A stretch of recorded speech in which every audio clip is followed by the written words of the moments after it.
Hello and welcome. Today is August 22nd. Hope everybody is doing all right. This week, I'm going to be talking about herbs for supporting the respiratory system. Hello, how are you?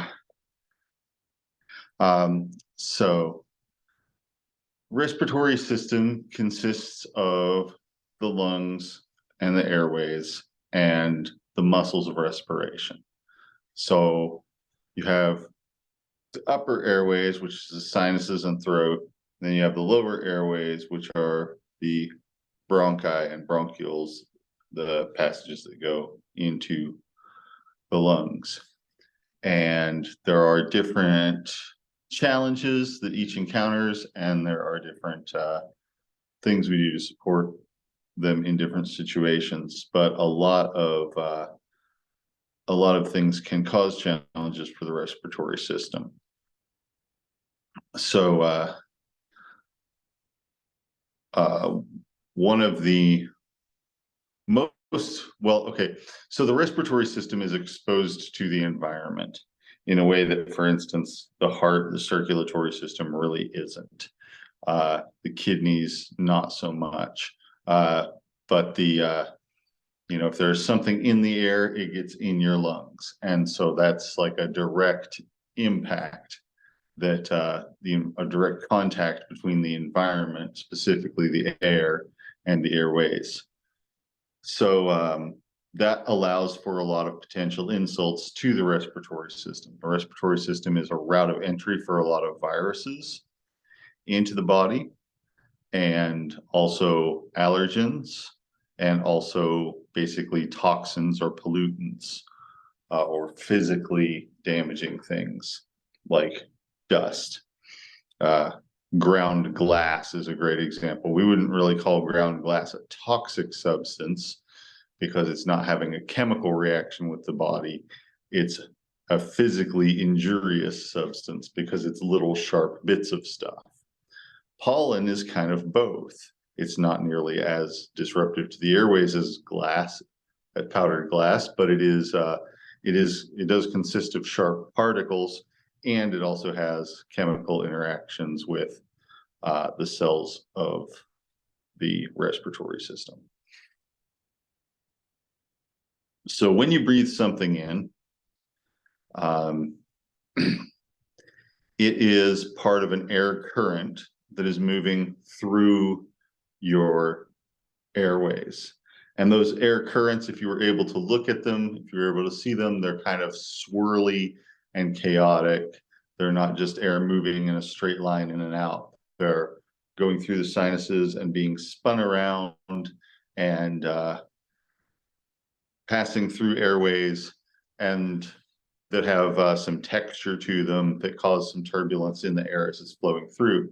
And the reason that turbulence is there is so that as much as possible of the air will hit the walls on its way down. And when the air hits the walls of the airways, the wetness and also some structures called cilia, which are tiny structures on the membranes of cells, can catch some of the dust and particles and things like that in the air. So that turbulence in the air as you breathe it in helps to filter it by making it collide with the walls of the airways, which contain mucus, moisture, and like I said, the cilia, which have sort of an upward sweeping motion to them. They're actually little moving appendages on the edges of cells that sort of sweep stuff upward and help it to get dislodged when you cough. So that's there so that if you're breathing in smoke, if you're breathing in dust, both of which are just very common things to have happen if you're breathing on planet Earth, that dust is not just accumulating in your lungs and filling up your lungs. So hopefully very little of the pollutants you breathe in make it into your lungs. Now, some of them do, especially if you're intentionally inhaling cigarette smoke or something like that. But for the most part, just in the course of just breathing regular air. A lot of it, the stuff that's in it, gets filtered out on the walls of the respiratory tract. So the respiratory tract, the airways, contain cells called goblet cells that produce mucus, and they contain epithelial cells, which are also called the mucous membrane, which are just like a perpetually damp lining to the sinuses, the trachea, and the insides of the lungs. And as we breathe, whenever we breathe, there is moisture coming out with our breath. And there are also metabolites. Some metabolism of substances occurs in the lungs. The lungs actually break down certain substances into other substances. So they're actually removing some waste products from the body, most famously carbon monoxide, but not only that, and water along with them. So there's stuff coming out in your breath that's a result of what you've consumed, eaten, or whatever medicines you've taken, things like that. And there may also be bacteria and viruses. And when the bacteria and viruses come out, they tend not to be free floating. They tend to be in droplets. So if someone sneezes, a cloud of droplets comes out into the air. If someone breathes, you can see if it's cold outside, you can see their breath. That's just little droplets of moisture that you're seeing. So some droplets are coming out whenever somebody breathes. A lot more are coming out if they cough or sneeze. And if someone has a virus, that's often how viruses get around, and some bacteria as well, is that they will be in those droplets and then they'll be inhaled by their next host, where they will reproduce and make more of themselves and cause that person to cough and sneeze and pass more of them into the air. So, that's how COVID gets around. It's how the flu gets around. One of the main ways that rhinovirus, which causes more common cold type symptoms, gets around. There are also certain situations in which more bacterial things like tuberculosis, or even in some cases, Yersinia, which is the plague bacteria, can get transferred that way. That's not its usual way of getting around, but it can happen. So there are many pathogens that reproduce inside the lungs that are transmissible, and they tend to travel in moisture droplets that come out of someone's coughing, sneezing, breathing, talking, come out of their airways when they're doing any of those things. In addition to all that, there are also pathogens, especially molds, that can get into somebody's airways, but that are not typically transmitted from person to person. So for instance, sometimes people will breathe in, there's one of the most common ones that does this is called aspergillus. Aspergillosis is when it starts growing in somebody's lungs, but normally it grows on decaying organic matter in the outside world, and it puts out spores, which are dust-like particles that are what it grows from. And if you breathe in those spores, it can grow in your lungs. It doesn't typically get transferred from person to person because it doesn't live in your lungs long enough for it to go to spore. It causes fungal pneumonia and potentially kills you, but it's not really a successful place for it to be as far as producing more spores. So it's not contagious at all, but it is dangerous and pathogenic. So because the respiratory system is both in contact with the environment, and because it is very sensitive, it's an organ of sensation because you smell with it, and you need to be able to smell and taste and feel if the air that you're breathing is good. So it's very sensitive, it's very reactive, and it has a lot of immune system recruitment. In other words, it's very easy for white blood cells, for immune cells to migrate from your bloodstream into the tissues of your sinuses or your lungs. And for the most part, that's a good thing. It keeps you from developing infections easily, but a lot of the symptoms that we would associate with respiratory issues are actually caused by that type of immune response.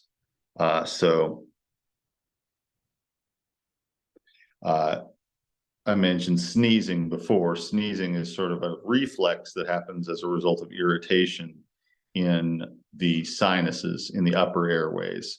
So if you breathe something by mouth into your chest, it's usually not going to make you sneeze.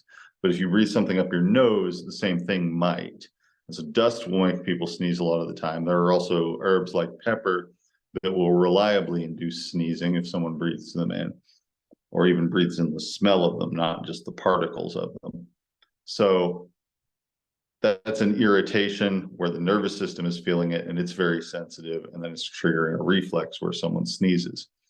There's also situations where if the goblet cells become reactive, if they become activated, either because they've detected the presence of a pathogen or an allergen that they are treating like a pathogen, then they will produce lots and lots more mucus. And then you get a runny nose and possibly congested sinuses. And so that's something the body is doing to protect itself, but sometimes the symptom you get of the protective mechanism is the main thing that's disruptive to people's lives. So sometimes with hay fever is a great example. Right now, there's a lot of pollen in the air, and a lot of people will get runny nose and stuffy nose and burning sensations, sneezing, things like that, because they're breathing in allergenic particles that the body is interpreting as though they were a pathogen, even though they're actually not. And so that can be disruptive. That can make someone feel really terrible without really providing an actual protective service, or not much of an actual productive protective service to the body, because what it's responding to is not really a pathogen. So that sort of thing can happen. Even in the case of actual pathogens, it can be really disruptive or uncomfortable if the mucus producing cells of the airways become too active. So a lot of the time when people are taking herbal remedies for the respiratory system, sometimes what they're doing is actually suppressing a protective response. And that's not always necessarily inappropriate, but it can be the wrong thing to do or the wrong approach to take. And a lot of the time in my practice, I like to try and facilitate a protective response rather than just suppressing one. And I'll talk a little bit more about that strategy and what I mean by it in just a little bit here. Taking the same principle to the lower airways, when the lower airways get irritated, one of the things that happens is coughing. So coughing tends to come from lower in the body, from irritation lower in the chest, rather than up in the sinuses where sneezing usually comes from. So on the whole, a cough is kind of a deeper response than a sneeze. Both coughing and sneezing are associated with lymphocytes, which are immune cells with an immune function, being drawn from the bloodstream into the tissues of the respiratory system. And both of them are associated with inflammation in the respiratory system. But the location is a little bit further down for coughing. So that location tends to be in the tubes leading, well, either in the trachea, which is like the back of the throat on down, or the tubes leading into the lungs. When you have irritation in those areas, you get coughing.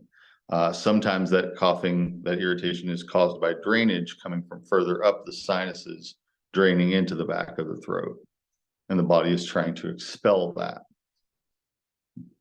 Sometimes it's actually irritation going on in the chest. Either there being phlegm in the chest because the goblet cells there are producing more fluid, or being inflammation in the chest, often because of breathing in smoke or something along those lines, sometimes because of infection as well.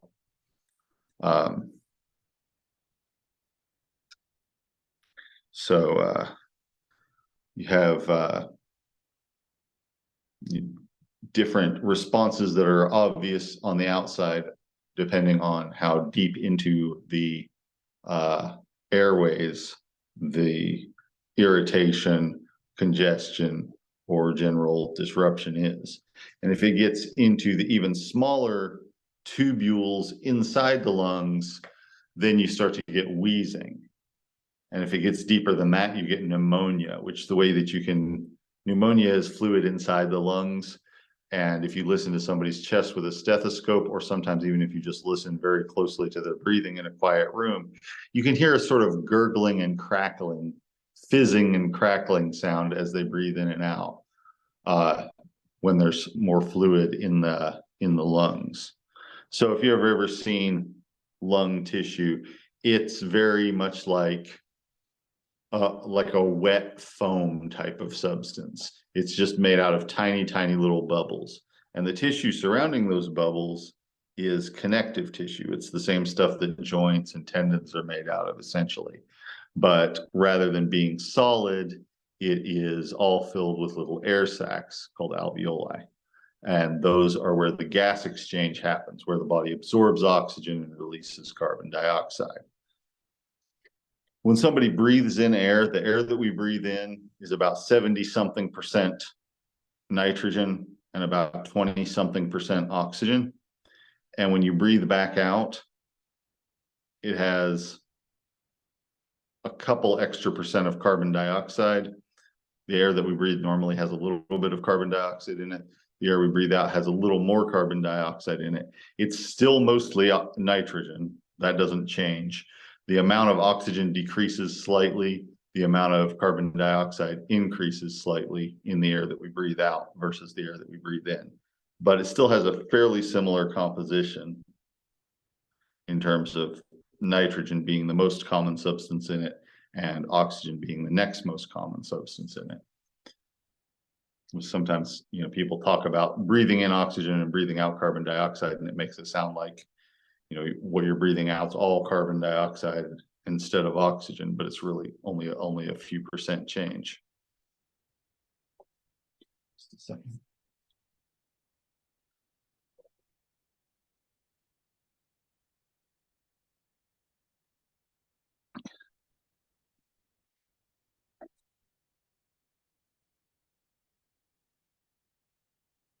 So yeah, sneezing, coughing, wheezing, and pneumonia are basically like deeper and deeper levels of irritation further and further down into the respiratory system. When it reaches the point of pneumonia, it's dangerous. The other stuff, wheezing can cause a situation where someone becomes hypoxic. In other words, they're not getting enough oxygen. That's if it's very severe, but it usually doesn't get that way without becoming pneumonia first. It does in some people that have asthma and things like that. When the further down into the lungs something gets, the more dangerous it is. On the whole, and that's especially true of acute situations. If you are working as an herbalist, you're probably going to see a lot of acute situations, not just working as an herbalist as a job, but working with your family or whatever, treating people using plants. It's very common to see upper respiratory issues because that's one of the most common ways that things goes wrong in the human body is that people get a cold, they get a cough, sneezing, allergies, things like that. They're all very common situations. And that's even in like a professional practice setting, that's the most common type of thing that I see going on with the respiratory system. The second most common thing that I see going on, and the second most common thing that you're likely to see going on too, is a chronic respiratory situation that someone is having to manage, like emphysema, chronic obstructive pulmonary disorder, something like that. And these are often things where there's damage to the respiratory system that has built up over time. And they tend to be less about inflammation, less about reactivity, and more about tissue having been destroyed or damaged. So somebody smokes a pack a day for 20 years, they're going to have a lot of physical damage where the foamy tissue of their lungs has been converted into tougher, less tougher and more solid scar-like tissue. And that's a very common thing to see in people who are long-term smokers, in people who have worked in an occupation that involves a lot of dust, like if someone were a quarry worker or a construction worker, something like that, where they're breathing in a lot of dust. Sometimes it happens without any of that history. I have seen someone who was in their late 20s and had no history of smoking or anything and got chronic obstructive pulmonary disorder, just basically because they'd had reactive airways all their life and hadn't really treated it. So that's, that's a thing that can happen, but it's pretty uncommon. Most of the time, the chronic stuff is stuff that has built up slowly, either often due to tobacco smoking, and second most often due to some sort of occupational exposure. Usually if somebody is doing something that makes them breathe in a lot of dust or whatever, it's an occupational thing, because people will avoid doing that sort of thing unless they're being paid for it. So, that's those are common situations to see. There are a lot of other more exotic situations that you might run into as well, like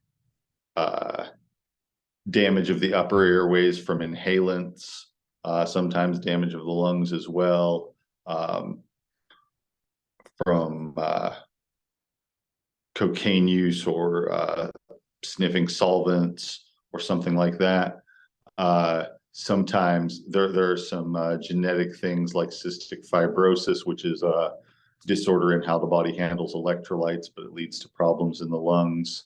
There are a lot of less common things you would see, but they still often have the same features of reactivity, which is where the immune system is responding and creating inflammation, and it's often fluid. So heat and dampness, as you might say, in the respiratory system.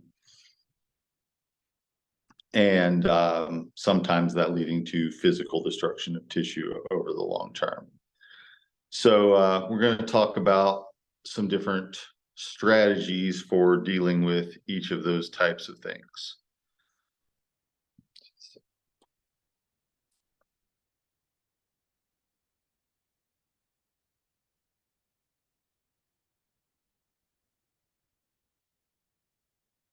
So the first thing you want to have some strategies for dealing with is congestion. Congestion is super common, happens in perfectly healthy people. I mean, people who are normally perfectly healthy, maybe that day they're not, but it's very easy to get a lot of congestion in your sinuses and have post-nasal drip from that's dripping into your throat and making you cough, sometimes vomit. It's often and the most common causes of it are either viral infection, like the common cold, or allergies. And within allergies, you've got pollen allergies, allergies to animal dander, allergies to dust,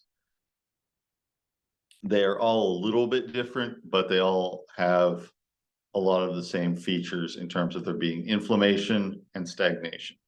So inflammation meaning that the lining of the sinuses is swollen, and stagnation meaning that there is mucus being produced that's not flowing out, that's stopping things up. And the part of the reason that things stop up is because the combination, well, the inflammation along with it makes the airways smaller, and that happens throughout the respiratory system. Whenever there's inflammation, it makes the passageways narrower, because if they're open and then they start to swell, that they swell into the open space, making it more narrow. So inflammation is a big part of that, and stagnation is a big part of it too, especially in terms of what we feel, because then you have fluid that's not able to flow, and then you can't breathe through your nose, and it hurts, and maybe pressure builds up and it causes headaches and stuff like that. So we approach that as a situation that's about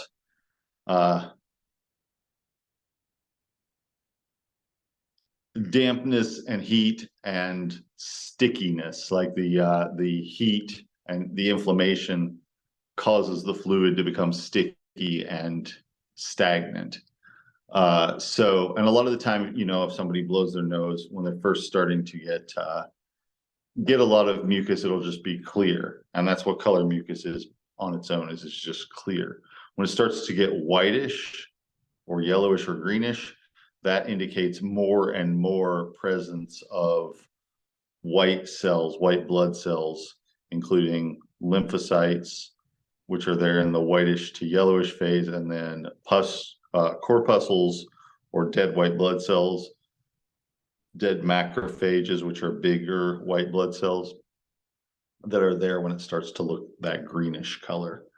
So, that's kind of a gross guide to mucus, but that's kind of basically what's going on, and what kind of reactions are happening in the immune system as it's interacting with and being recruited into the tissues of the respiratory system when you see those different colors of mucus. So if it's yellow or green, that tends to indicate that there's some inflammation, there's some infection that's being fought off. But any color other than completely clear means that there is some immune response going on. Hang on a second. So that's exactly what I was just talking about. So yeah, usually if it's like yellowish or greenish, that will, where did that go? There I am. Okay, usually if it's yellowish or greenish, that will indicate that there is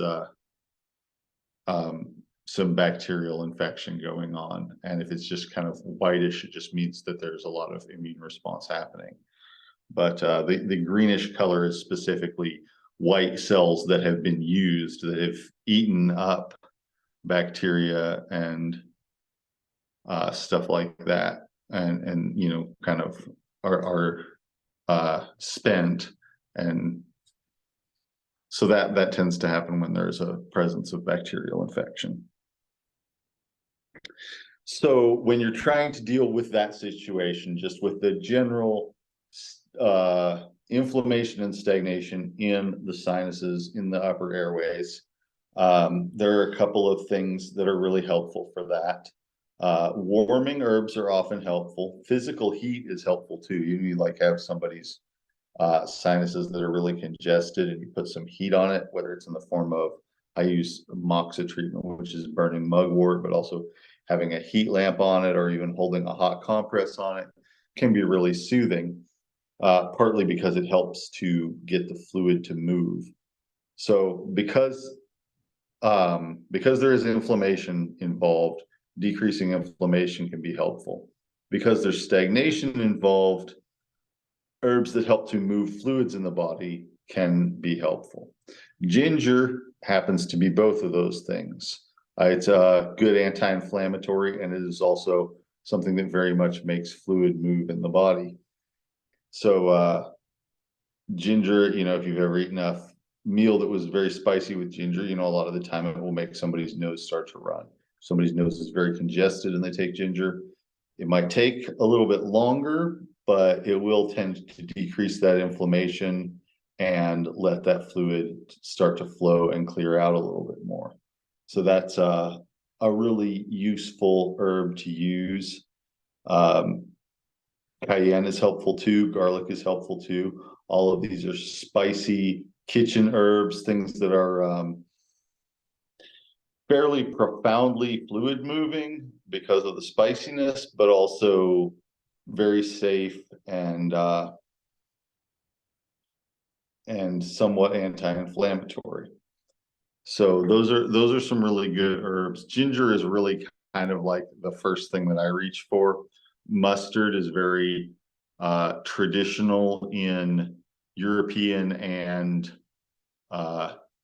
Southwest Asian herbal medicine traditions, using hot, spicy mustards to try and get fluids moving in the body, which could be by taking it by mouth, but also by soaking something like a piece of paper in mustard and putting that on the sinuses or across the bridge of the nose under the eyes. That can actually really get things moving too. It's kind of a weird old-fashioned remedy, mustard plasters, but people used to use them a lot for a lot of different things, including sinus stuff.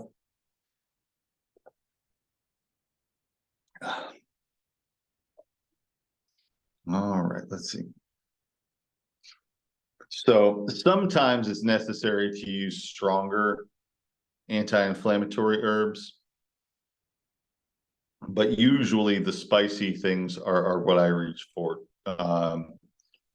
And turmeric is another one that's often helpful. It's not really spicy; it's a spice, but it's often helpful. Very aromatic spices like cardamom can really help to open up the airways and clear out that stagnation. And they have a cooling feeling to them. So, camphor is something that has traditionally been used for this, just smelling camphor. Cardamom is a lot more gentle, a lot more food grade, whereas camphor is more harsh. But you can take a tea with camphor in it, or you can take a little bit of camphor powder in your mouth and wash it down with some water, and that will tend to help in a slightly different way than ginger. As far as ginger, I kind of imagine ginger, the hotness of ginger being like it's melting the mucus and helping it to flow again. And the coldness of how cardamom feels being like it's chilling the walls of the sinuses and getting them to draw back because it's cold feeling. That's not exactly literally what's happening, but it's a useful way to think of it in my experience. In just a second, I'm going to plug in my device here.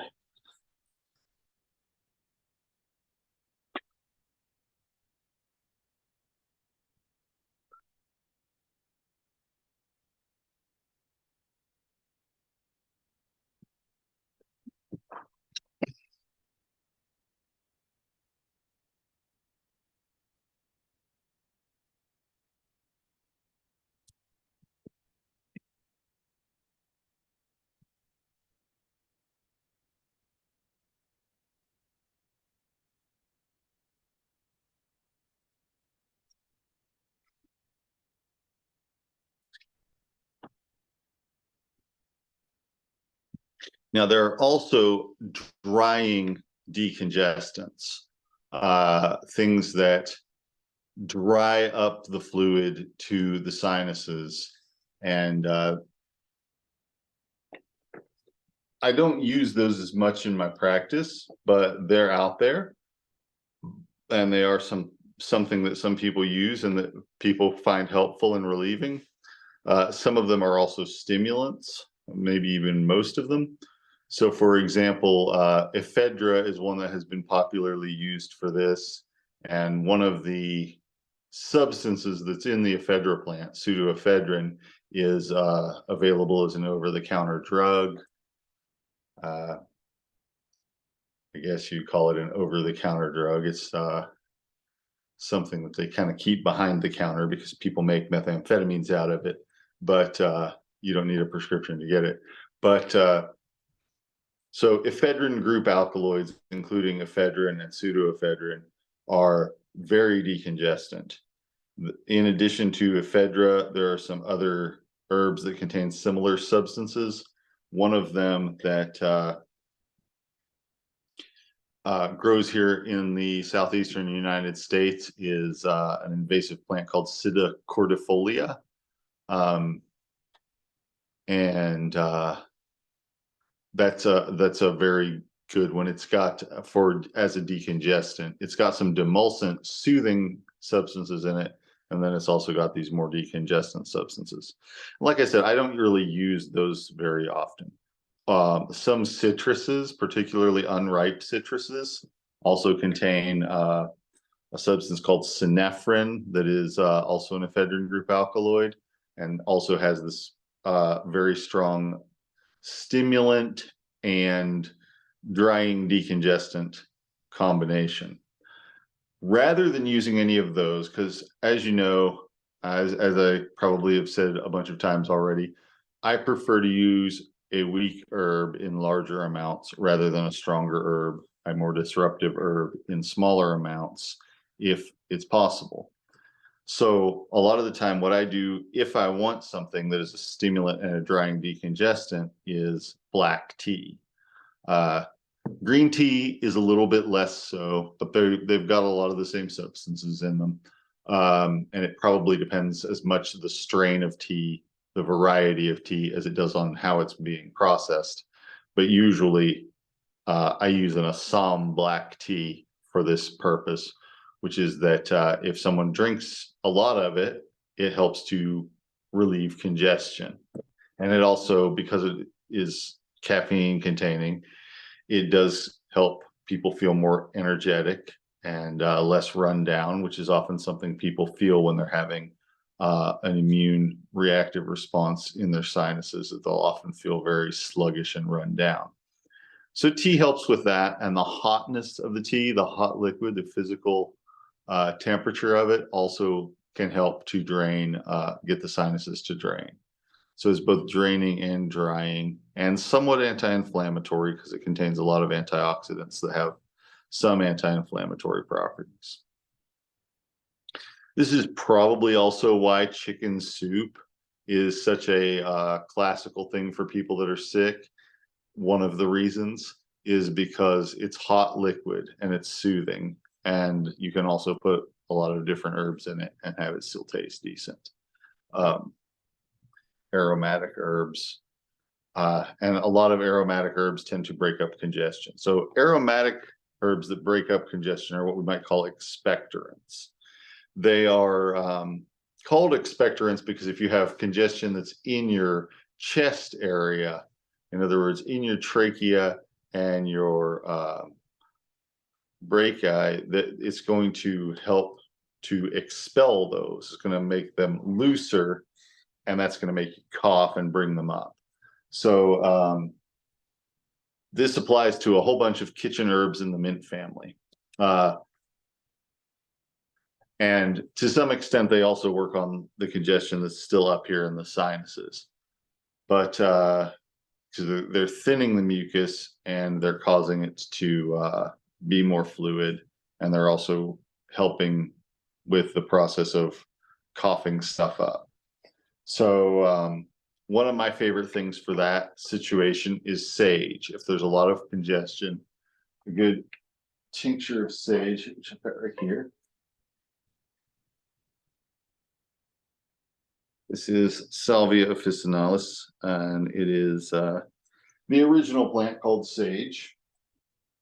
Its Latin name salvia means save, as in salvation, because it helps to keep, well, for one thing, it helps to keep wounds from becoming infected, but it also helps to keep the respiratory system and the lungs from becoming infected. So it can keep minor illnesses from turning into major illnesses is the idea. And so it's an herb that saves people. Rosemary will work well for the same sort of thing. Thyme leaf is a really good herb for breaking up congestion, helping it to be expelled. All of these herbs also have something of an antiseptic effect in that they get absorbed, substances in them like thymol, which is one of the active ingredients in thyme and is also the main active ingredient in Listerine. So it kills germs on contact with them. If you drink it, it gets into your bloodstream and it gets metabolized partly through your lung tissue. So you're actually breathing out the thymol, and the secretions from the goblet cells, from the mucus producing cells, contain this thymol. And so rather than just having mucus, you have something that traps and kills bacteria in a much stronger way. And so it can really be useful if you're worried about something turning into pneumonia. It can be a really useful thing to use in that situation. In my family, we have an ancient myth, legend, fairy tale sort of thing about thyme, which I will tell you about. And this is in particular about the creeping variety of thyme, Thymus serpylium, which is a little bit different than the garden variety, Thymus vulgaris, but tastes the same, looks very similar, but it's like grows closer to the ground and has slightly smaller leaves. But anyway, the story is this. A long time ago, there were two healers among the dynasty. The dynasty are basically like, you can think of them as fairies or as the pre-Christian gods of Ireland and probably some other places too. But basically, they're what nowadays people would call the fairies, I suppose. Anyway, there were two great healers among them, and one of them, when their king got his hand chopped off in a battle, he made him the father, the older of the two, made the king a metal silver hand that could move like a human hand. And the younger of the two actually poulticed the hand and made it grow back, made the person's severed hand grow back.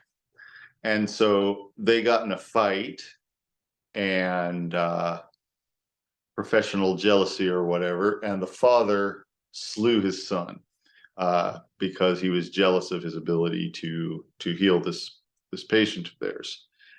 And the sister of the slain person, gathered up 365 different herbs, one for every day of the year, and laid them out on his grave. And then she took her cloak and laid that over the grave like a blanket. We use the same word for blanket or cloak, brat. So she laid her brat out over the grave, and over the winter, it decayed, and in the spring, a new plant grew where the blanket had been and where the 365 herbs had been. And this was a new herb which is called Lusna Brat, or the herb of the blanket. And it is creeping thyme, which grows like a blanket on the ground. So it has these magical properties of many different herbs, is the idea, that it's the equivalent of lots of different herbs in terms of its ability to heal. So anyway, that story doesn't necessarily give you any information about using it, but I think it's a good story, interesting story. So this is an herb that really, whether it's garden thyme or creeping thyme, which is wild in some places, but not really around here. Around here, both of them are grown in gardens. If you buy thyme at the store, it's Thymus vulgaris. But either of those that you use, if you make a strong tea out of it, you can give someone a shot glass full of that tea every few hours, and it will help to keep their congestion broken up and keep the inflammation and infection, if there is any, from going further and further into the respiratory system. So that can be really helpful for keeping something from turning into pneumonia if it seems to be threatening to. And I sure used a whole lot of it during the pandemic. And if somebody was sick, if somebody had respiratory symptoms, I tended to give them this herb to try and keep them from getting worse and help them to get better sooner. So it's a really thyme tea is one of the staples as far as herbs that I've used with my own family as something to help through common sicknesses, and is something that I use quite a bit in my practice as well.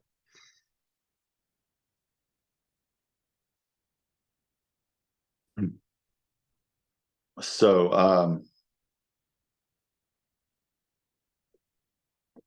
oregano, marjoram also have similar effects, have a cooling, aromatic, expectorant effect on the chest congestion.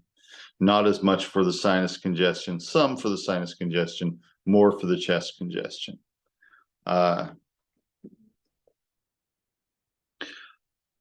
Pine is another one that I use for that situation. All right.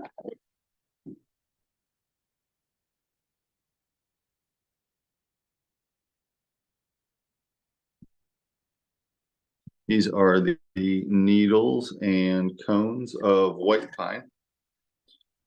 There are, I think, 5 different kinds of pine trees that grow here in Kentucky. This one is white pine, which is probably the most common.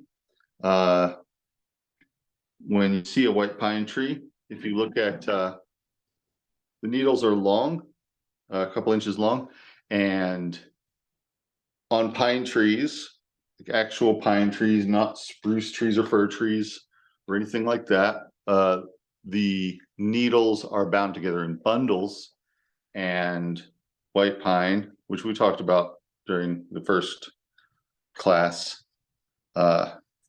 day 1 of this course, white pine has 5 needles per bundle.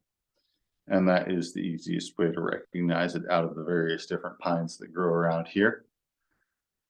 So pine pitches help to break up congestion. They're kind of have a cooling effect on the chest, and they're expectorants. And that's the main thing that I would do with pine as far as the respiratory system goes. So expectorants are a really good category of herbs for especially for things that have gone from the sinuses and are down into the chest a little bit, into the back of the throat and upper part of the chest. Still not in the deepest part of the airways, but not just in the sinuses. In all of these scenarios, turmeric is really useful. Turmeric is a mast cell stabilizer. So it keeps the cells that sort of trigger the reaction, the reactivity in the respiratory system from doing so as much. So it makes it so you don't have as much inflammation and you don't have as much mucus. And that's really important. It's a really big part of being able to make people feel better, is reducing the inflammation and reducing the production of mucus. Now, if it is something like a viral illness and you know that they've gotten it from somebody else or something like that, it's good to do that, but it's also good to take some things that are going to help with the illness itself. Either herbs to induce sweating, which might help trigger other parts of the immune system, or antioxidant type things like elderberry that might shorten the duration of the illness and that sort of thing. So you don't just want to be suppressing symptoms, you want to be facilitating the symptoms finishing up. You don't just want to make it so that the body can't respond to the illness. You want to get the response to finish, you want to successfully get the body into a situation where the response is no longer called for, if it ever was, which sometimes it isn't. Sometimes it's just sort of aberrant. Just a minute, I'll be right back.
All right.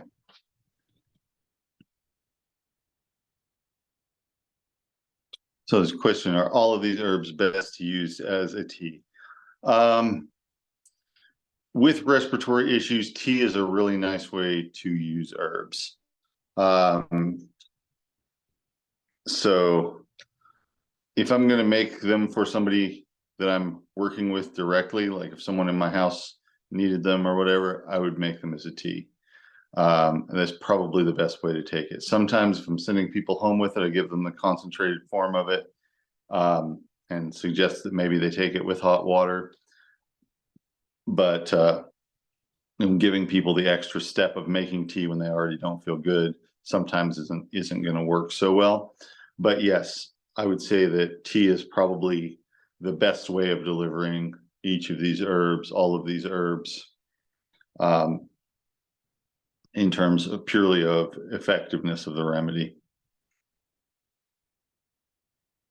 You know, I don't ever make garlic tea. I mentioned garlic earlier, but you know, ginger tea is great. Thyme tea is wonderful. So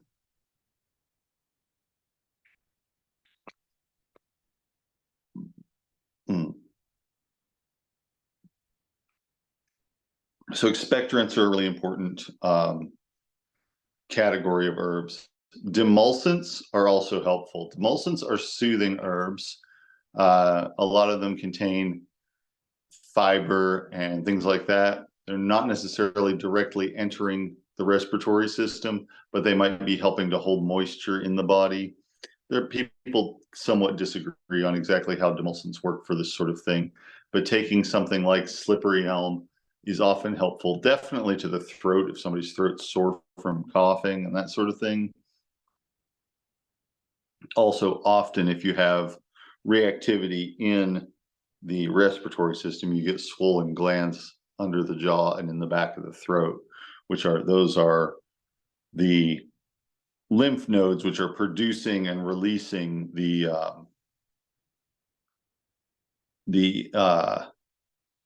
components of the immune response. They're not really producing the lymphocytes, they're holding and releasing them, but they're sort of like places from which these immune responses are being deployed. And so when those things are going on, these glands will tend to get swollen under the jaw and in the back of the throat, and also sometimes behind the ear. The ears are not really airways, but they're connected, and you have a continuous stretch of epithelial tissue, a continuous stretch of mucous membranes that coats the insides of the ears, the insides of the nostrils, and the throat and the lungs. So it's all connected. And so, if somebody gets rhinovirus, they'll often also get ear infections, which as well as nose pain, or sinus pain. So those are all kind of connected tubes within the body, even though the ears we wouldn't call airways because we don't breathe through them, at least not to any meaningful degree. Some air might come in and out through the ears, but not really. So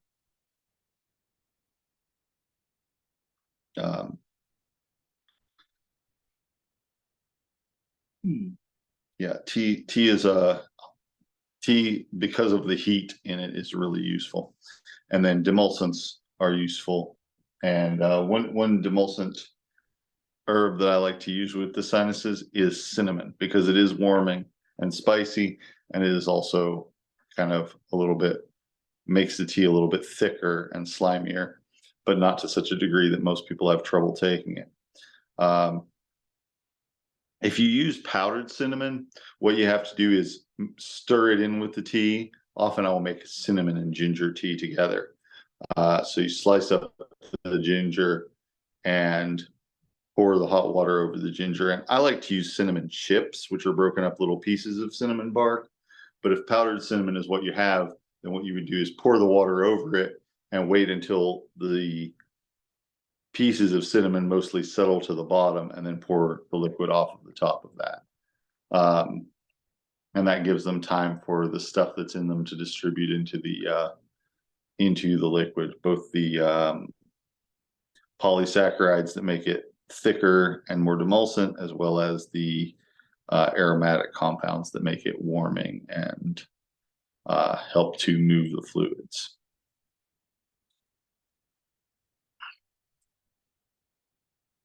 Cough suppressants are another category of herb that kind of goes along with this level of depth, these things that are in the chest, but not deep into the lungs.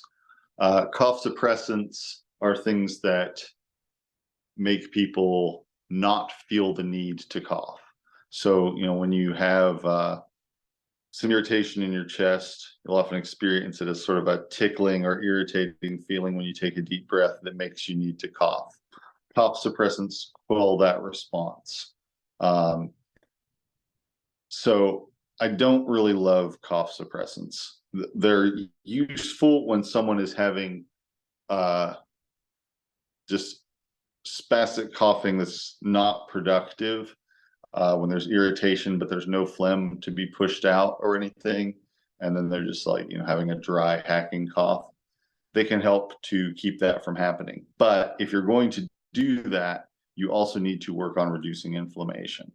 So reducing inflammation is always important when you're working on respiratory stuff, whether it's in the sinuses, whether it's in the trachea, bronchioles, whether it's in the lungs themselves. You always want to be reducing inflammation.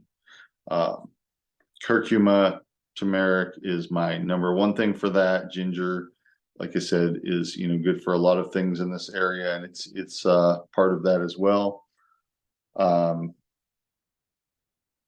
So those are the most common herbs that I would use for reducing inflammation in the respiratory system. But it's a really important part of the strategy. And if someone's cough is caused by something like a bacterial or viral thing that they seem to have gotten from the environment, it's really important to give them something to help counter that, whatever it is. So for example, if someone were taking cherry bark by itself, it would make it possible for an irritation that was going on in their chest to just continue going on unnoticed, and perhaps allowing it to get deeper into the system and turn into pneumonia. If you had that same person and you were giving them cherry bark and thyme the thyme would probably keep that second part from happening, while the cherry bark helped to keep the coughing from happening.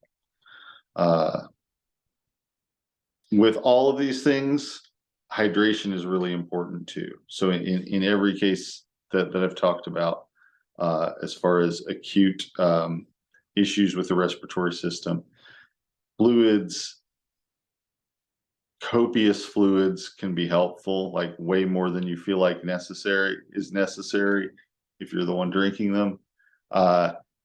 Avoiding fluids can actually be pretty bad, can actually make it a lot more likely for things to get worse, because your body is going to use those fluids to try and remove the pathogen from your body, or the thing that is causing the reaction from your body.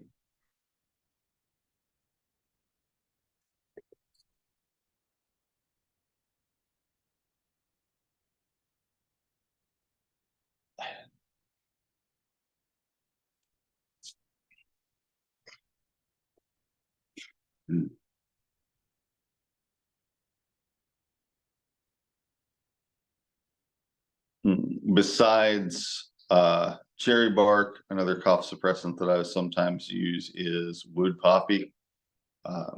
This is a lower dose herb, something that you would use like not as a tea, but maybe by the dropper full. It's very strong. It's sedating. It's not. It doesn't contain morphine or codeine. Some people think that it does, but it does contain some similar types of alkaloids that help you to not have as much of a response to that irritating tickle in your chest. In the past, people have used laudanum, which is tincture of poppy, opium, and other things like that as cough suppressants. And in fact, one of the common over-the-counter cough suppressants, dextromethorphan, is actually just kind of a slight chemical variation on that same theme of being something that's structured like a narcotic, but doesn't quite have the narcotic effect on how you feel. Some people would describe it as a dissociative sedative. It does make people feel weird sometimes, but so that's kind of something, and that's true of wood poppy, and it's true of California poppy, and it's also true of, laudanum, if that were around, that those are things that work by making you less bothered by and more dissociated and detached from the irritating feeling in your chest. So to me, that's a very extreme measure, and not one that I would undertake without having an extraordinarily compelling reason to. If I just need somebody to, if I'm just trying to help somebody through the symptoms of an illness that involves a lot of coughing, there are a lot of ways to do that. And like I said, hydration is often the kind of key point. If somebody is coughing and congested and stuff like that, drinking a gallon of water a day is not a bad idea. It can really just help to put everything into a more fluid state, so that there's not the hotness and the congestion and the stagnation of fluid.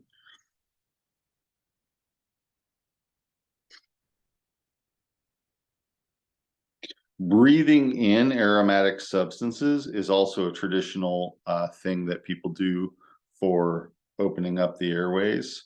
One way that this has traditionally been done is putting aromatic herbs in a bowl and pouring some steamy hot water over it, and then covering your head with a piece of cloth, so that the steam from the hot stuff is going into your face and you're breathing it in. And that's moisturizing to the sinuses, because a lot of the time, as you know, mucus is salty, and a lot of the time that saltiness and that constant drying of the mucus as it's exposed to the air sucks a lot of water out of your airways, can leave them feeling really dry and chapped and sore. So breathing in steam is helpful for that. Breathing in aromatic steam often helps to thin that mucus as well, break up that congestion as it gets further in, and also has some antibacterial effects. So I really like lavender for that. Just, putting some lavender in a bowl, pouring some hot water over it, and having someone breathe the steam uh, out of that. That can be a really nice treatment for something like that. Another thing you can do is, if you have a steam humidifier, you can actually put very filtered herbal stuff in that. You need to make sure you're not putting any actual bits of plant material in it. So it has to be strained through something like a coffee filter. But you can put sage or thyme or lavender tea into a steam humidifier, and it will actually disperse the steamy stuff into the room as droplets. And that can be, like I said, the moisture can be soothing, and the aromatic compounds can be soothing as well. So that's a way of topically treating the airways. It only gets so deep into your system because, like I said, the air passing through your airways is turbulent, and almost every bit of it is going to collide with the walls on the way down. And if the droplets are in it, they're going to collide with the walls and stick to them. But they will soothe the spots they land on. They just won't get all the way down into your lungs, generally speaking. But that can be a really good soothing way to treat the respiratory system. A good strategy for delivering aromatic herbs to the respiratory system.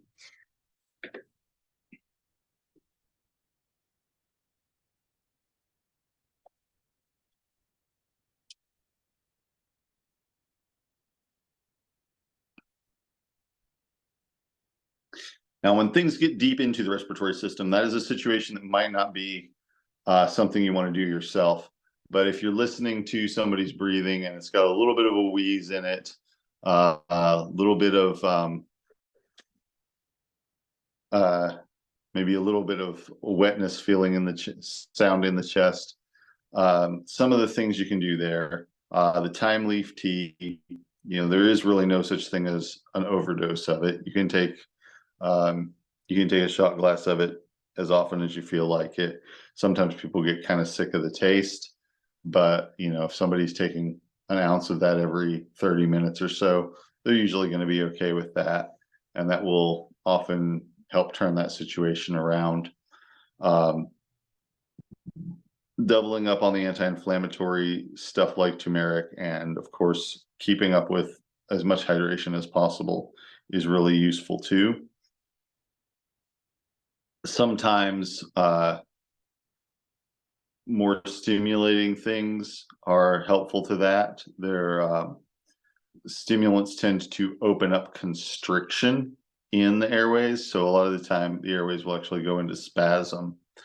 For some people, if that spasm is brought on by anxiety or nervousness or something, sometimes something like skullcap or chamomile will help. But in a lot of people, that's not the case, and something that is more stimulant like black tea is pretty helpful, or even coffee can be really helpful.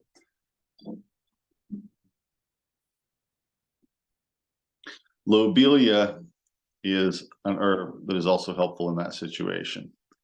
And lobelia is it's a native North American plant, and there are multiple species of it that grow around here. Lobelia inflata is the one that I use most in my practice, I would say. There's another one called Lobelia syphilitica that I use quite a bit of as well. These are good plants for opening up the airways, for decreasing wheezing. The trouble with them is, at a certain point, at a certain dose, they make people throw up. Now, in the more harsh varieties of Appalachian folk medicine, sometimes that's done intentionally, because vomiting sometimes clears up people's airways quite wonderfully. But it's something that people don't really like. So it's not something that I tend to use so much. You might when dealing with people. I'm that process. I use lobelia in smaller doses, often in 1 to 3 milliliter doses. and that will often help to open up somebody's airways. And at a certain point, if they're taking it frequently, it's going to make them feel queasy. But it does tend to open up the airways pretty nicely. So those are all helpful things. Mullein is an herb that we saw when we were out in the woods the other day. And, a very easy herb to recognize wherever you are. Mullein is sometimes treated like it's sort of the go-to herb for respiratory issues. Basically, it's an expectorant. So, I mean, that's the main thing about mullein, is that it does break up congestion and phlegm. It does induce coughing more than suppress it. So if somebody has a dry, non-productive cough, it would be exactly the wrong thing to use. If somebody has a lot of chest congestion and you want to help bring it up and break it up, mullein is a good thing to use. Sometimes people smoke mullein, and that makes you cough really, really hard usually. If you just drink a tea of it, it's a less intense way of taking it, and will often still get the same results, just with less discomfort on the part of the person who's taking it.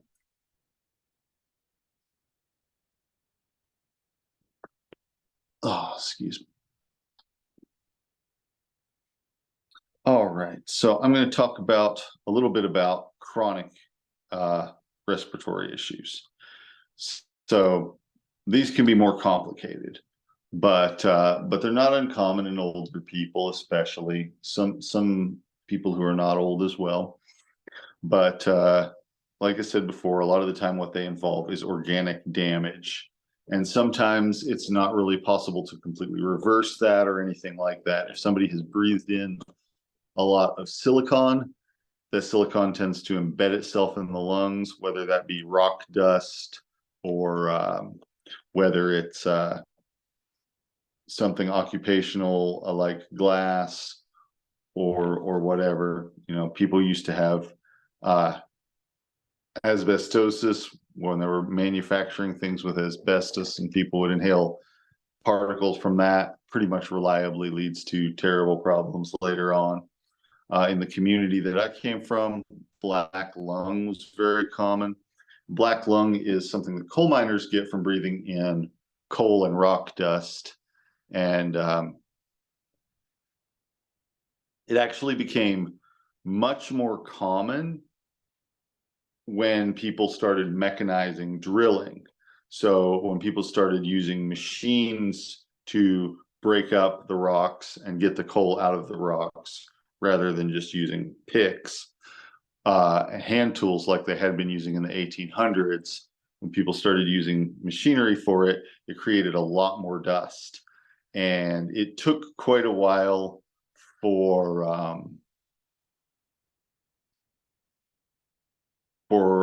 occupational safety and health standards to catch up to that change in technology.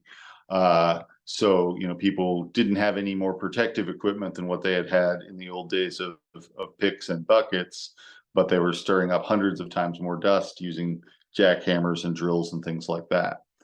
And of course, this is happening in the enclosed spaces of mines. So people were breathing in a lot of dust. And there was a very large upswing in the amount of black lung in the early to mid 20th century. And a whole generation of people where I'm from, well, the whole generation didn't die of it, but a whole generation was very strongly impacted by people dying of it. And then it kind of became almost a thing of the past for quite a few years. And then in the early 2000s, it started to become common again, which I suppose is something to do with changing business practices, changing health and safety practices in coal mines. And I don't really fully understand why that is, but it got a lot more common again, even though a lot fewer people were working in mines than had been in the old days. So that's an example of a chronic respiratory system issue that has been common in the community that I'm from, and here in Lexington, where I live now, it's not uncommon. Not that there are any mines around here, but there are plenty of older people who used to work in mines. So the other situation is people who are around smoke a lot, firefighters or people who are working in a smoky environment, have respiratory damage from both inhaling hot air and hot gases and also inhaling particles. So all of that can lead to the conversion of the connective tissue in the lungs into scar tissue, which is another form of connective tissue, but you can't breathe with scar tissue. And also it restricts the ability of the lungs to fully expand. As the lungs get harder and tougher, it makes opening up the chest and taking a full breath harder. And so a lot of the time with people with chronic issues, it's more about managing the symptoms and protecting the lung capacity that they still have. Fortunately, humans are built with redundant lung capacity. If you have about half the lung capacity that you're supposed to have, in other words, if you only had one lung, for instance, you could live something close to a normal life. If you had half of one lung that was functional, or a quarter of your intended lung capacity, you would be severely impaired by that, but you could still live. If it gets much below that, it starts to become less and less compatible with survival.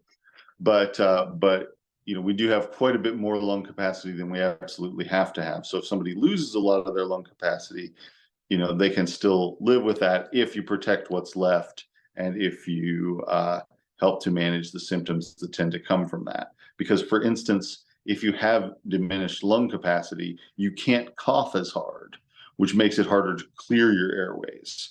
And because it's harder to clear your airways, it's a lot easier for stagnation to build up. You're a lot more susceptible to infection and things like that. So exercise and hygiene are really important for this. I have people do breathing exercises where they take the deepest breath that they can take without coughing, and then hold their breath for 5 seconds and then release it, and repeat that 10 or 15 times. It takes a couple minutes, and it will actually increase their lung capacity and their breathing capacity, sometimes for hours. So that's something that I have people do. Doing some physical exercise where you're drawing deep breaths is important. Exerting yourself where you're drawing fast breaths is usually not good for these people. Things that make you breathe fast, not so good. Things that encourage you to breathe fully, like walking is good, running is usually not. So that's part of what I do. Of course, if someone smokes, trying to help them to stop is really useful. Quitting smoking is very difficult. Sometimes lobelia is helpful. Sometimes I'll give somebody a combination of lobelia and calamus and have them take a few drops of that under the tongue whenever they're having a craving for cigarettes, and it tends to quell those cravings somewhat. The more times a person attempts to quit, the more likely they are to be successful. So, if you have tried and failed a few times to quit smoking, trying again is more likely to be successful than it would be in somebody who hadn't ever tried before. So beyond that, things like wearing masks when you're around potential sources of sickness or potential things like particles and stuff like that can be really helpful for people who have chronically impaired respiratory systems. And of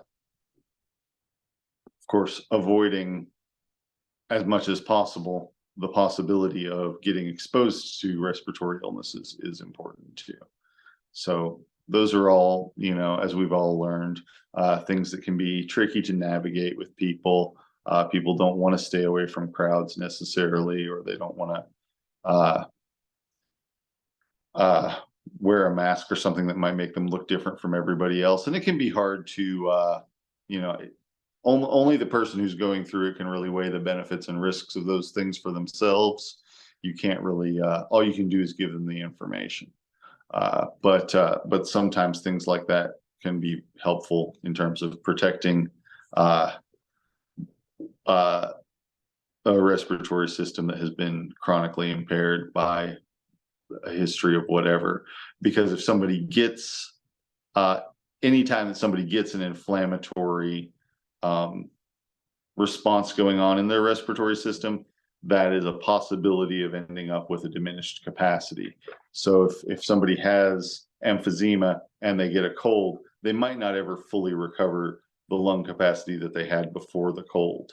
So, that's a much bigger deal for someone like that than it would be for an average person in whom a cold is just going to be a self-limiting thing that is unpleasant for a few days and then it's over with.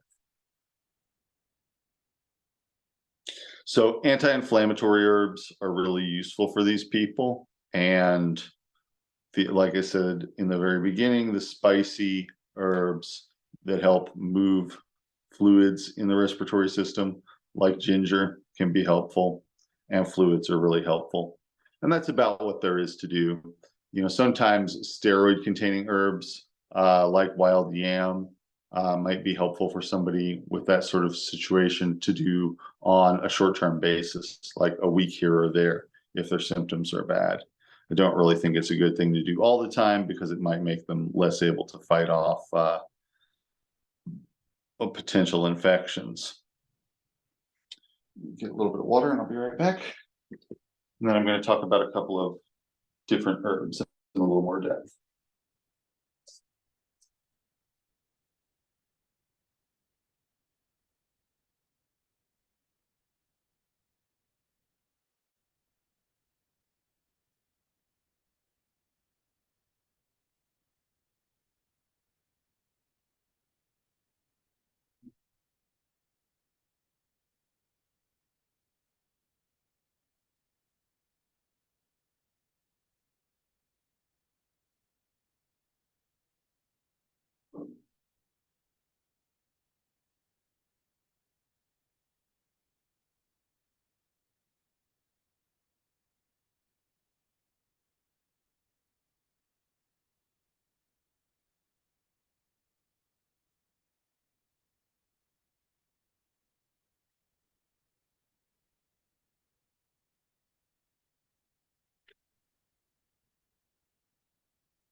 All right. So one of the herbs I want to talk about today is myrrh.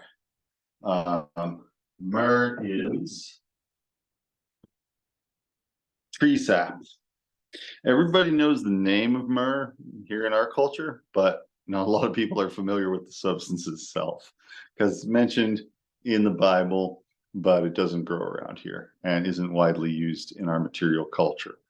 So it's tree sap from a tree in the family Comifera. Comifera mulmul is the kind of main species, but there are a few different species, and they all have similar properties.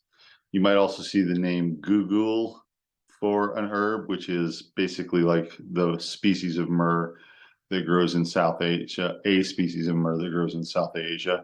It's essentially the Sanskrit name for myrrh, but usually when we use it in English, it's referring to an Indian species of myrrh.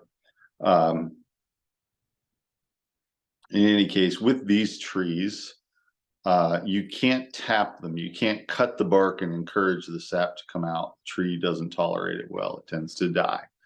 So you just have to wait for the tree to grow until such time as the bark cracks and stuff exudes from it.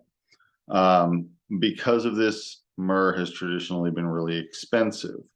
I think that I've read that in ancient Roman times, that it was worth 5 times its weight in gold. So that's a lot. That's very expensive. It's not anywhere near that expensive now. It's like maybe, well, I don't know.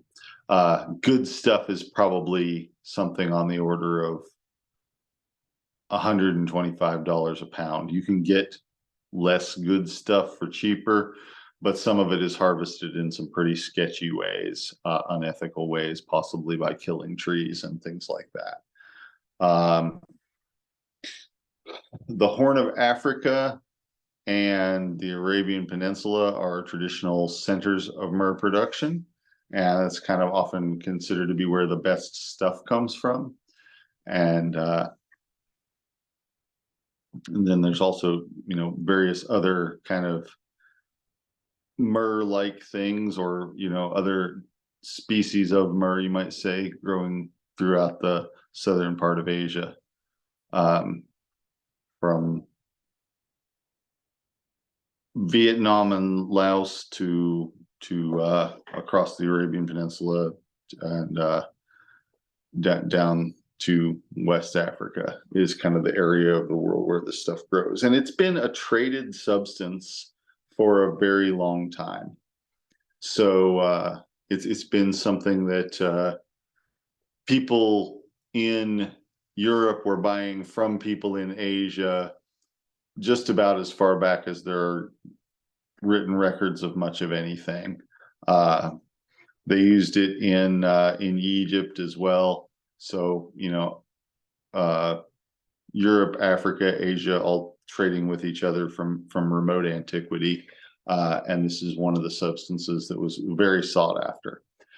One of the reasons that it's very sought after, besides the fact that it smells nice, because there are a lot of plants out there that smell nice, depending on what you like. One of the things about it is that it is a very good antibacterial. It can be used as a wash for getting rid of bacteria. It can also be taken internally to help get rid of bacteria.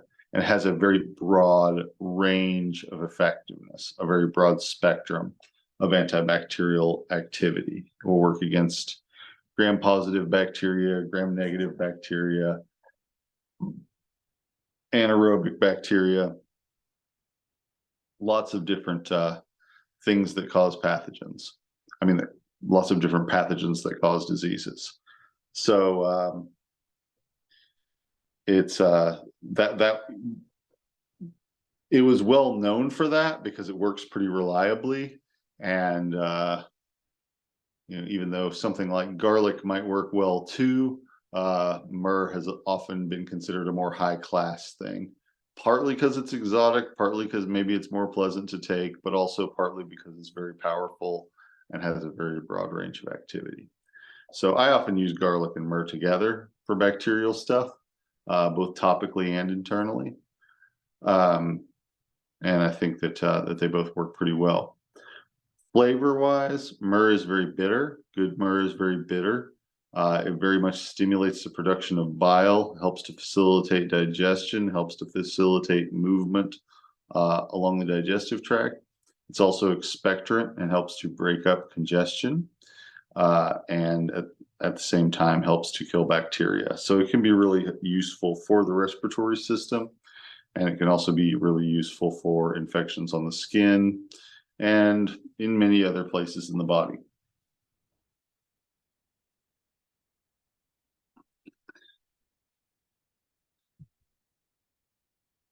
Someone says, what about cordyceps? I heard they help with oxygen. Yeah, cordyceps is pretty different in terms of how it works.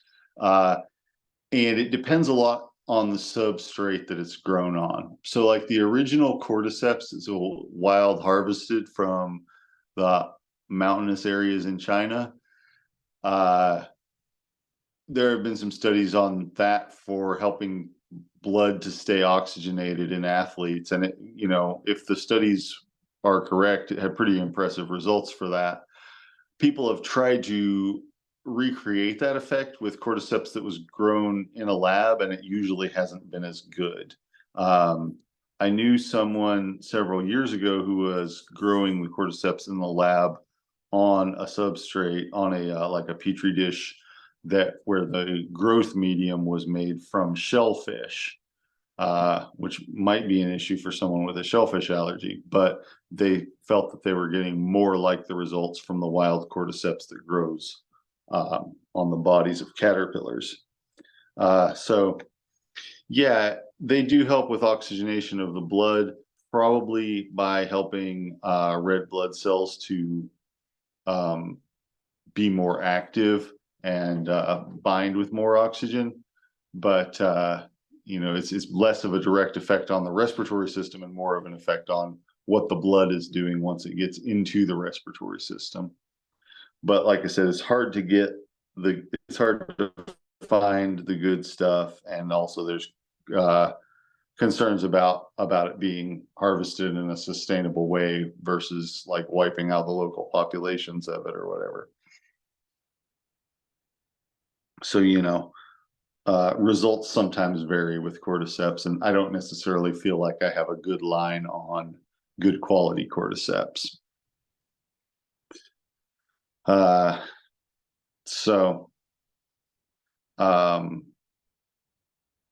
Yeah, myrrh is a good herb to know about. I usually get it in small amounts, and the way that I make myrrh is different than the way a lot of people make it. I got my recipe from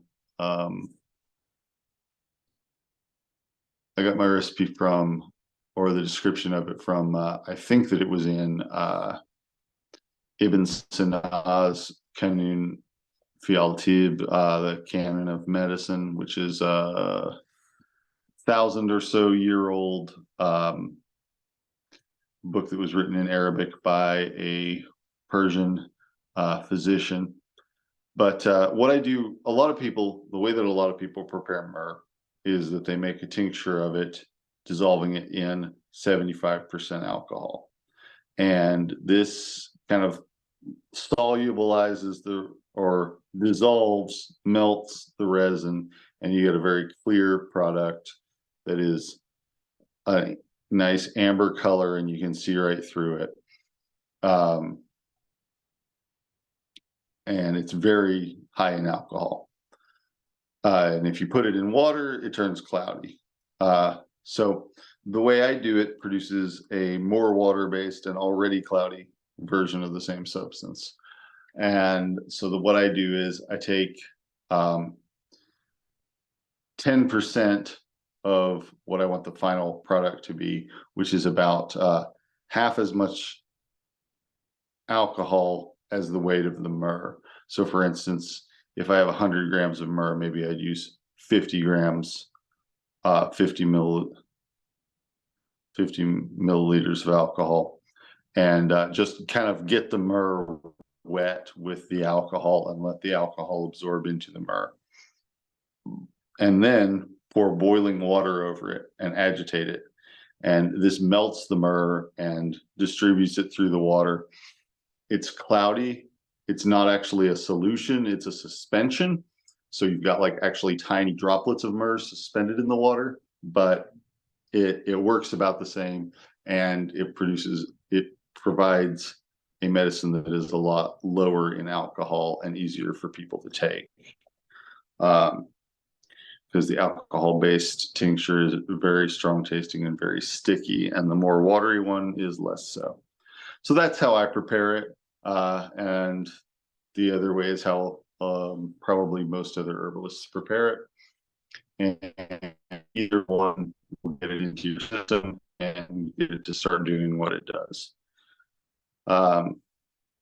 It does have some effects on the endocrine system as well. It might reduce cholesterol. It might increase metabolism, increase thyroid activity, but modestly. Not dramatic effects in those categories, but pretty dramatic effects in terms of getting rid of bacteria.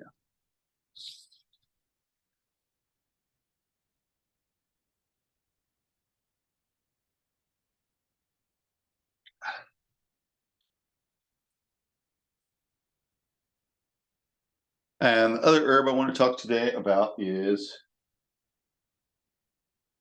chicory. This is some extract of chicory, roasted chicory. So chicory is a bitter herb. It's very common. It has blue flowers. It is the same plant as endive lettuce.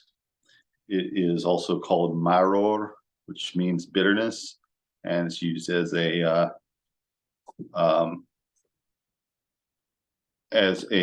sort of bitter garnish or bitter something for a bitter flavor that helps with digestion, among other things. So the leaves are mainly used for their bitter taste and their effect on the digestive system and the lung and the liver. So it helps the liver to produce more liver juices and helps the peristalsis to move more in the digestive system, helps keep things floating in the digestive system. And then the root is mostly used as a source of inulin, which is a special starch that happens in plants in the sunflower family, including dandelion and including chicory. And inulin is whitish, kind of a not off-white, but sort of a cloudy, translucent white substance when it's in the roots. If you make a thin slice of the root, it looks kind of like the same color and texture as like the white part of a person's fingernail. It's not shaped like that, but it's kind of that color and texture, cloudy, almost clear white color. And this starch is an oligosaccharide. So the starches, the carbohydrates in potatoes and wheat and a lot of the other foods that people eat for carbohydrates contain long chains of sugar molecules stuck together to make a starch molecule. Inulin contains a pretty short chain, like 5, I think, sugar molecules. So it's a short chain carbohydrate. It's technically a complex carbohydrate, but barely. It's not a sugar, but it's not exactly a starch either. It's kind of in between the two things. So it is something that you don't really digest, but the bacteria in your gut can digest it and live off of it and thrive from it.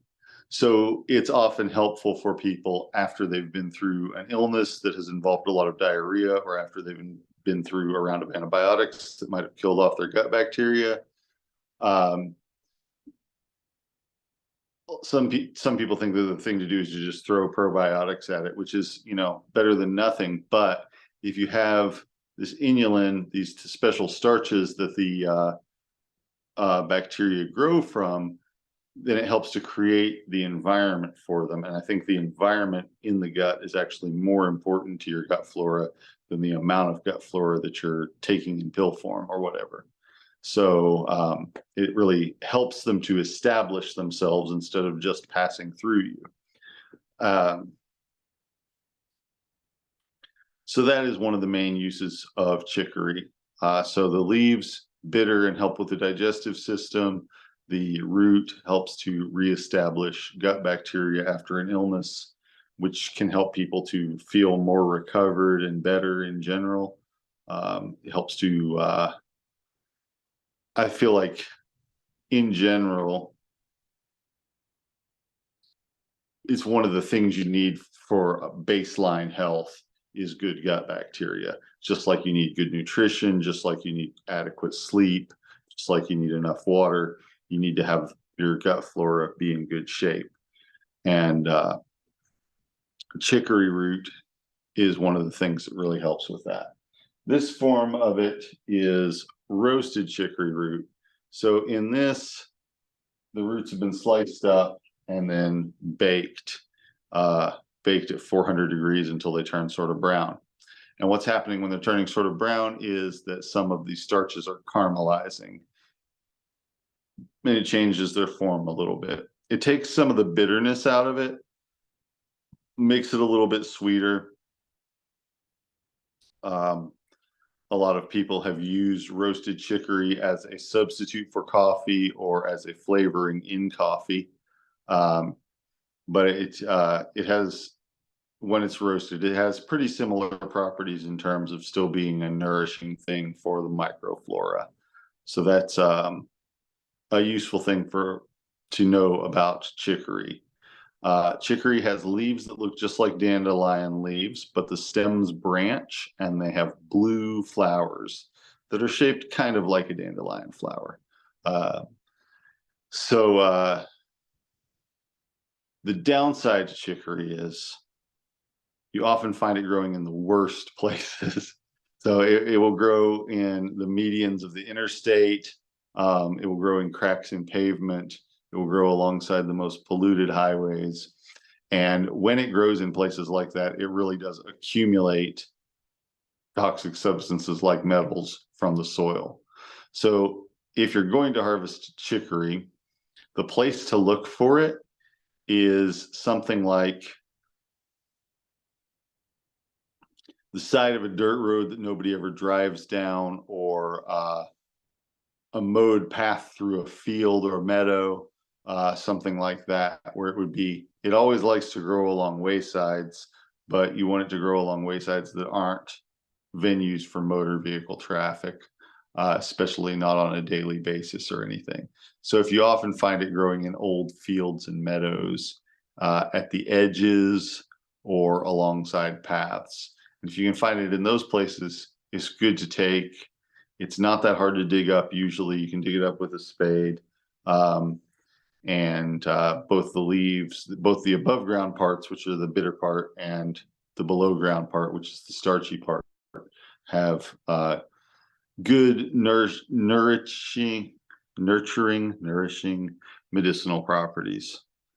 And it's very well tolerated.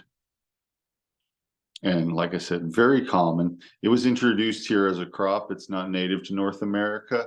It was brought over here as a medicinal and culinary herb, and then kind of just went off on its own. People forgot about it. It wasn't a big commercial thing. So it kind of established itself in its new home and is a very common weedy species now.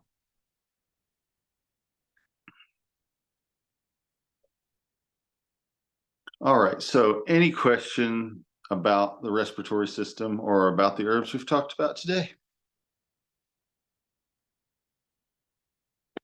All right. Do onions in the socks really work? Maybe a little bit. So onions contain substances called isothiocyanates, which are sulfur compounds that do come out in the respiration of the lungs and can break up congestion and can open up the airways a little bit. I wouldn't really put them in socks. I would just, have someone eat them, because it's you can absorb the substances a little bit through your skin, but you can absorb them through your digestive system as well, and they are food. So I kind of find that to be a more compelling way to use them. But yeah, it probably works some. I haven't really tried it so much. All right. Any other questions? Okay. Well, I will get this posted and I will talk to you again next week. Thanks, everybody.